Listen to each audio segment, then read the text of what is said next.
اسی طرح اہل بیت علیہم السلام کے ایام جب مومنین کو اللہ نے توفیق دی ہے، اور یہ بہت بڑا اعزاز ہے مومنین کے لیے، دنیا بھر کے مومنین کے لیے، خصوصاً اہل بیت علیہم السلام کے پیروکاروں کے لیے، شیعیان امیر المومنین علیہ الصلاۃ والسلام کے لیے، و عزاداران سید الشہداء علیہ الصلاۃ والسلام کے لیے یہ بہت بڑا اعزاز ہے کہ اللہ تعالیٰ نے ان کے دلوں میں محبت اہل بیت راسخ فرما دی ہے، رچ بس گئی ہے، جس کا اظہار ایام اہل بیت علیہ السلام میں کرتے ہیں، اور بالخصوص محرم الحرام میں کرتے ہیں۔ یہ توفیق سب کو نہیں ہے، بائیں کہ امام حسین اور اہل بیت شیعہ کی تنہا میراث نہیں ہے، اسلام کی میراث ہے، جس طرح رسول اللہ صلی اللہ علیہ وآلہ وسلم نے اسے نبوت کا ترکہ قرار دیا اور امت کی میراث قرار دیا۔ انی تارک فیکم الثقلین کتاب اللہ و اطرتی اہل بیتی، تمام امت کو یہ فرمایا کہ یہ ہدیہ و یہ تحفہ میں آپ کے لیے اللہ کی جانب سے دونوں ہدیے لے کر آپ کے درمیان چھوڑے جا رہا ہوں، لیکن توفیق کم ہوئی انہیں، اور اہل بیت علیہ السلام کے ایام میں انہیں اہل بیت کا ذکر پسند نہیں یا توفیق نہیں ہے۔ ممکن ہے دلوں میں محبت ہو، لیکن زبانوں پہ اس محبت کا اظہار کم ہوتا ہے۔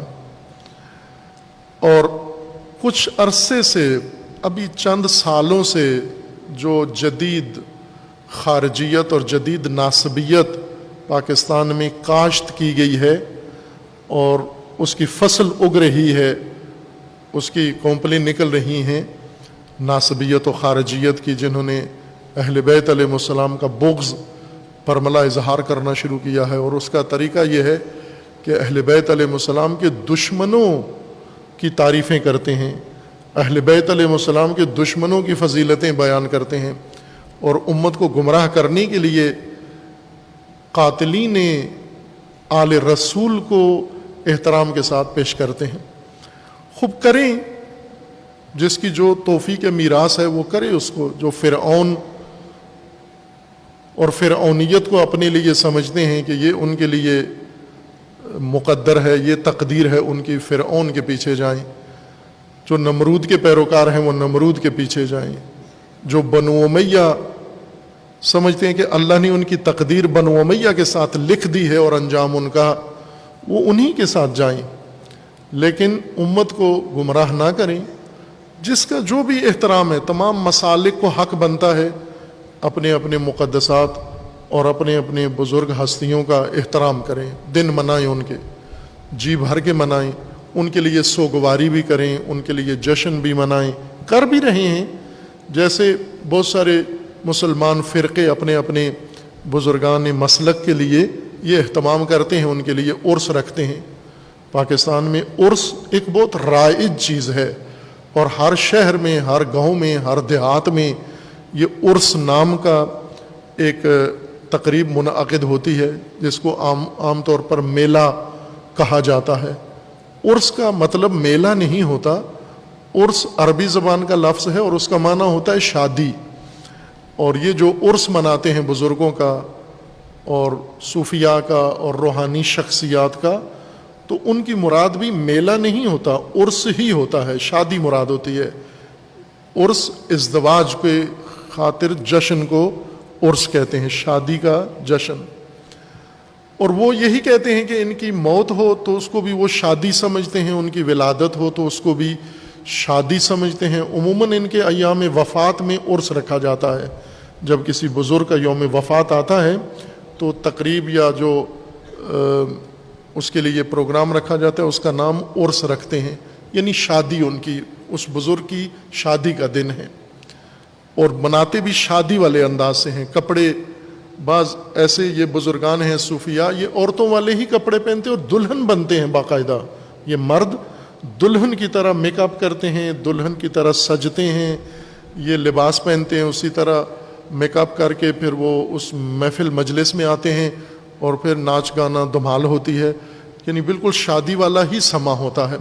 ان کے اپنے اعتقاد کے مطابق کرتے ہیں اور پورے ملک کے اندر کرتے ہیں. یہ پوری دنیا میں پتہ نہیں کرتے ہیں یا نہیں، لیکن پاکستان میں ہر جگہ چاروں صوبوں میں یہ کام بڑے اہتمام کے ساتھ ہوتا ہے. لیکن انہیں یہ معلوم ہوتا ہے کہ یہ عرس بزرگوں کے بے شک کریں، لیکن محرم کی بے حرمتی اس عرس کے ذریعے سے نہیں کرتے. اپنے اپنے سب بزرگوں کا کریں، احترام کریں. کوئی دوسرے کو حق ہی نہیں بنتا روکنے کا کسی کو کہ آپ اپنے بزرگ کا احترام یا یوم نہ منائیں. لیکن اہل بیت کے دنوں میں، اہل بیت کے ایام میں، اہل بیت کی ضد میں آ کر یہ کام نہ کریں، چونکہ اس سے اور تأثر پیدا ہوتا ہے.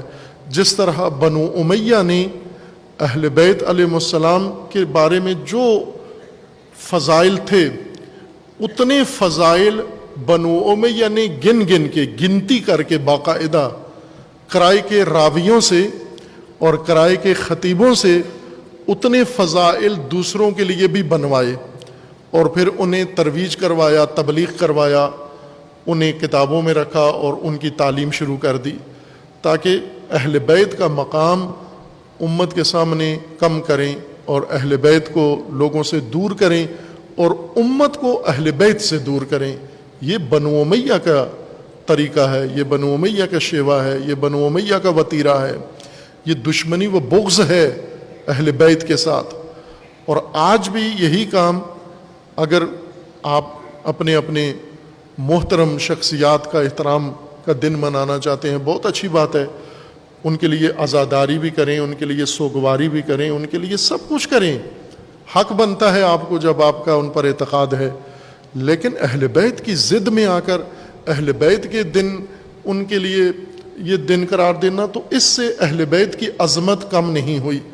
یہ بات آج کے ناصبیوں کو معلوم ہونی چاہیے کہ 1400 سال تک بنو امیہ اور ان کے پیروکاروں نے یہ کوشش کی اہل بیت کے مقام کو کم کرنے کے لیے اور امت کو اہل بیت سے دور کرنے کے لیے، لیکن اس میں فقط خود شرمندہ ہوئے، خود شرمسار ہوئے، اور لوگوں کے دلوں سے اہل بیت کی محبت کم نہیں ہوئی.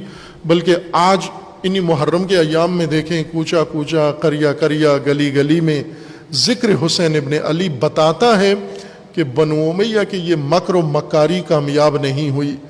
اور جس کا احترام و مودت و محبت خدا جس دل میں ڈال دے، اسے بنو امیہ کے مکر ناکام نہیں کر سکتے، نہیں نکال سکتے. لہٰذا یہ بے حرمتی ہے ایک طرح سے. اگر 14 اگست یوم پاکستان ہے، اسی دن کوئی شخص اگر اپنے کسی بزرگ کا دن رکھ لے، ولادت اپنے بزرگ کی شروع کر دے، بے شک وہ 14 اگست کو ہی پیدا ہوئے ہوں، لیکن جشن آزادی یا یوم آزادی کے دن یوم قبیلہ و یوم اپنا شخصی ذاتی یوم منانا، یہ ایک طرح سے پاکستان کی بے حرمتی ہے، یہ پاکستان کی توہین ہے ایک طرح سے.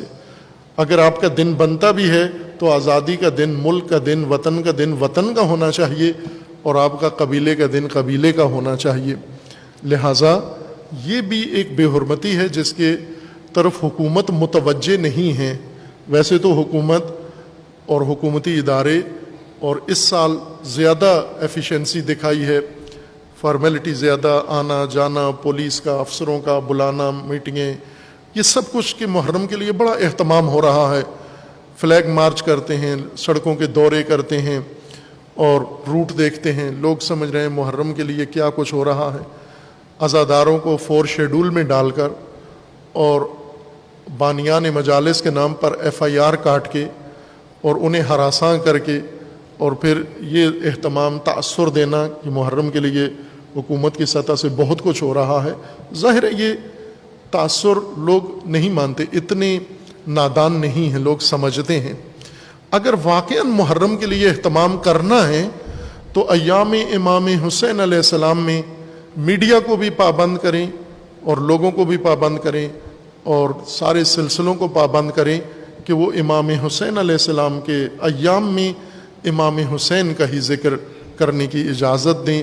ان ایام میں دوسرے عناوین چھیڑ کر لوگوں کے ذہنوں کو منتشر نہ کریں. وہ ایام جو تاریخی طور پر بھی مستند نہیں ہیں، اہل سنت کی تاریخ کی کتابوں میں بھی یہ ایام جو منعقد کیے جاتے ہیں، یہ ایسے نہیں ہیں۔